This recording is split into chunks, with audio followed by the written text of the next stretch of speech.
ಕುಮಾರಸ್ವಾಮಿ ಏನು ಅಯ್ಯೋಯ್ಯೋ ಏನು ಟನ್ ಗಟ್ಲೆ ಮಾಡಿಕೊಂಡಿರಂತೆ ನಮ್ಮ ಬಗ್ಗೆ. ಯಾಕಿನ್ನ ಟನ್ ಬಟ್ಟೆ ಇಟ್ಕೊಂಡಿದ್ಯಾ? ನಮ್ಮ ಹುಡುಗರುಗಳು ಲಾರಿ ತಗೋ ಬಂದಿರಲ್ಲ, ತುಂಬ ಕಳಿಸ್ಬೇಕಾಯ್ತು, ಗವರ್ನರ್ಗೆ ಕಳಿಸ್ಬೇಕಾಯ್ತು. ಮಿಸ್ಟರ್ ಕುಮಾರಸ್ವಾಮಿ, ನಿನ್ನ ಕೊಟ್ಟು ಬೆದರಿಕೆಗೆ ಬಿಜೆಪಿ ಕೊಟ್ಟು ಬೆದರಿಕೆ ಎದುರ ಮಗ ಅಲ್ಲ ಈ ಡಿ.ಕೆ. ಶಿವಕುಮಾರ್.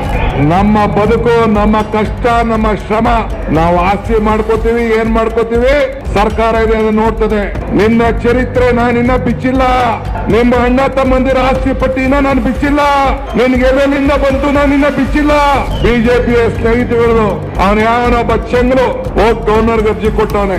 ವಿಧಾನಸೌಧನ ಏನ್ ಮಾಡ್ಬೇಕು, ಏನೇನ್ ರೇಪ್ ಕೇಸ್ ಬಂತು ಎಲ್ಲ ಪ್ರೂವ್ ಆಗಿದೆ, ಏನೇನ್ ಮಾತು ಬಂತು ಎಲ್ಲ ಪ್ರೂವ್ ಆಗಿದೆ. ಈಗ ನಾನು ಅದನ್ನ ಚರ್ಚೆ ಮಾಡಕ್ ಹೋಗುದಿಲ್ಲ. ಆದ್ರೆ ಇವತ್ತು ಈ ಭ್ರಷ್ಟ ಬಿಜೆಪಿ ವಿರುದ್ಧ, ಈ ಭ್ರಷ್ಟ ಜನತಾದಳದ ವಿರುದ್ಧ ಹೋರಾಟವನ್ನು ಮಾಡಿ ಮತ್ತೆ 2028ರಲ್ಲಿ ನಿಮ್ಮ ಸರ್ಕಾರ ಮತ್ತೆ ಅಧಿಕಾರಕ್ಕೆ ಬರ್ತದೆ. ಅದನ್ನ ತಾವೆಲ್ಲ ಗಮನದಲ್ಲಿಟ್ಕೊಳ್ಬೇಕು.